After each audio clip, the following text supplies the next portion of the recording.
ಮಾವಿನಕಾಯಿ ಸೀಸನ್ನಲ್ಲಿ just 10 to 15 minutes time ಇದ್ದರೆ ಸಾಕು, ಇನ್ಸ್ಟಂಟಾಗಿ ಆಗೋ ಅಂಥ ಈ ಥರ ಪಿಕ್ಕಲ್ನ ಟ್ರೈ ಮಾಡ್ಬೋದು. ಟೇಸ್ಟ್ ಅಂತೂ ತುಂಬಾ ರುಚಿಯಾಗಿರುತ್ತೆ.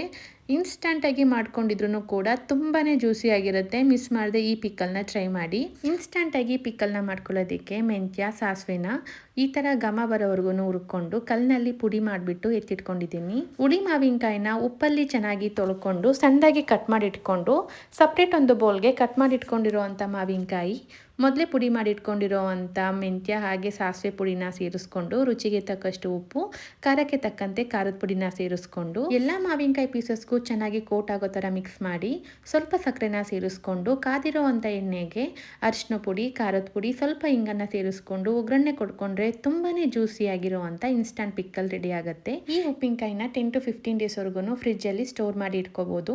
ಬಿಸಿ ಬಿಸಿ ಅನ್ನಕ್ಕೆ ತುಪ್ಪನ ಸೇರಿಸ್ಕೊಂಡು ಈ ಉಪ್ಪಿನಕಾಯಿ ಜೊತೆಗೆ ಒಮ್ಮೆ ಟ್ರೈ ಮಾಡಿ.